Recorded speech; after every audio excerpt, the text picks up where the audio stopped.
of the strand. I was, say, 10 or 15 years ago.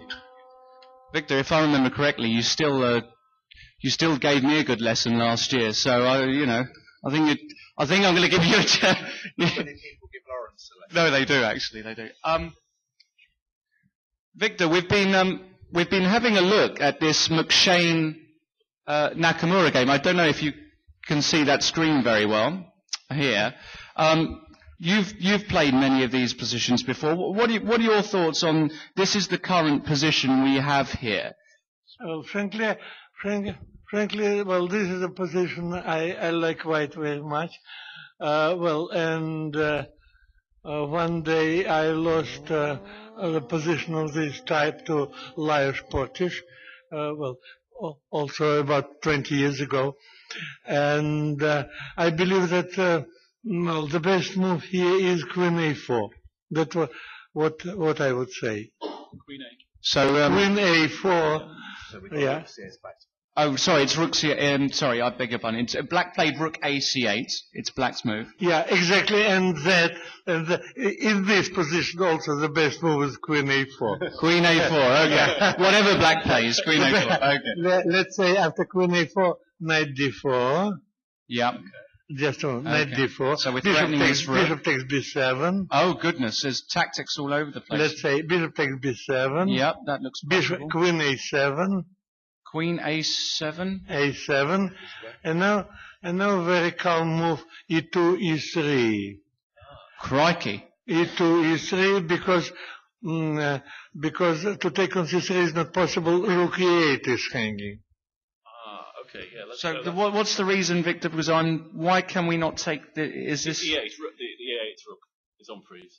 Victor says. So I don't know. So Knight D4 is a bad move, yeah, but otherwise, why?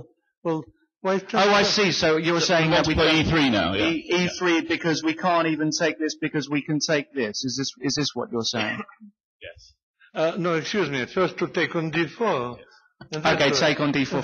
So it's just all falling, is what you're saying. The whole position. Well, I think so. I don't know. So you like this? So you like this move here, Victor? Queen A4. So just for everybody out there, am I right in saying this move is just sustains the pressure for the black position? That it's very difficult for black to make a good. But that is typical for the Sicilian position.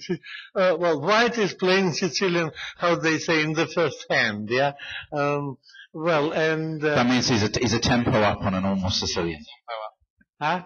Yeah, he has an extra move, an extra tempo. Yeah, extra tempo. Yeah, and black tries also to exploit. Normally white is playing for playing with white with extra tempo and so on. I had already forgotten what I was going to say. Just excuse me. Normally white is playing attacking on the king side. Playing white, yeah, playing E2, E4, C5, and so on. But with extra when Sicilian is played with extra tempo, black is not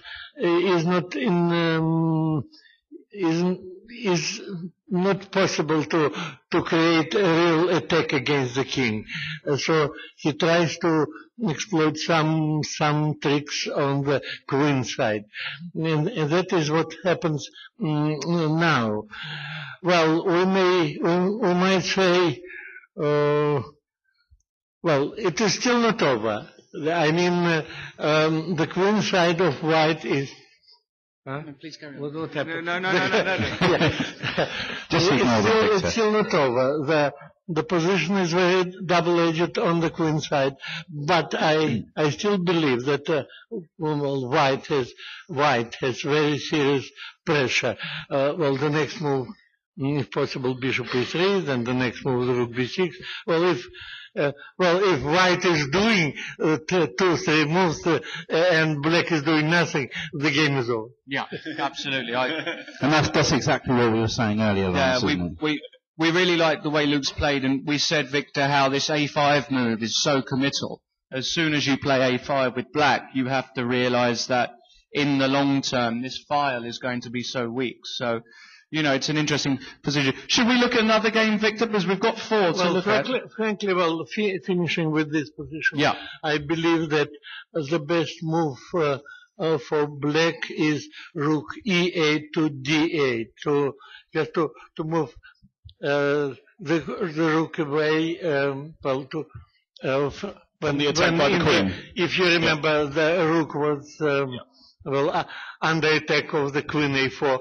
Yes, and then eventually still to play rook d7 and knight d4. That is what black has to do. Mm-hmm. So if black can organise his position by playing rook d8 and rook d7, he'll be ready for knight d4. Well, but right now he isn't. Well done. Yeah. Okay. Okay, that's great. Let's go to the next game. All right. Lawrence. Malcolm, you're learning things from this. Well, we've got a few games. I mean, it is one of the great things is that when you see a really great player analyse a position, you do begin to understand it a little bit. It's absolutely true. Well, I hope. Let's look at another game, Victor. We do one more. Huh? One more game. One more. One more, Victor, because look, I need all the help I can, and Tell us your favourite one, Victor. Which one caught your fancy? Which other game would you like to look at? we were looking at. Can we look at the Adams game, Victor? Because this is a very interesting. Very interesting. Yeah, this is this is the position you understand a lot better than all of us. So. I used to understand. I'm sure you still do. Don't worry about that. We're just going to bring this up, Victor, and get your thoughts, because we've got a very complex positional battle happening here between Adams, who is white, and the world champion McShane. And we won't go through the opening because there's... The world champion Anna, that might have been... Did I say world champion Adams? Yeah, but it I was was clearly living in 2004 in my dreams. No, I think you might have said the world champion McShane. Oh, crikey. Have I said it all? Wishful thinking. We've got That's lots of it. world champions in Patriotic. this country. World champion Anand, for all of you Anand fans. Thank you, world champion Trent. Yeah. I can feel some sort of God, cyber that doesn't sound right. That doesn't. I can feel a cyber war coming from India, actually. Anyway, look, we've got this position, Victor, here. We're going to go straight to the current position because there's too much to analyse here. And we find a position where, well, maybe you can have a quick look, and it's very difficult to say, is white a lot better? Is black hold? I just don't know. Well, first of all, I want to say, well, it was interesting way to play, just to treat this position, because, white played, white exchanged white square bishop. This is strategically looks very good, but it is for sake of weak pawn formation on the queen side. Just he agreed it. Just one pawn is not on c4, on b3. It would be clear advantage of white. But otherwise it was not possible to exchange the white square bishop. So nowadays, it's weakness, and first king has to, in order to continue playing, king has to come to d3. The point is that then the rook will be free. So, d3 rather. I thought that looked a bit strange. Yeah, that is just, nowadays, he must play quickly. King f2, king e2, king d3. On the other hand, black is going to activate his bishop. At the moment, bishop g5 is not possible because he will exchange, and knight e7 wins the rook. So just to show that, guys, he can't go bishop g5. That would be not the best way for Anand to play, because, of course, we win the rook. Yeah, so. Of course.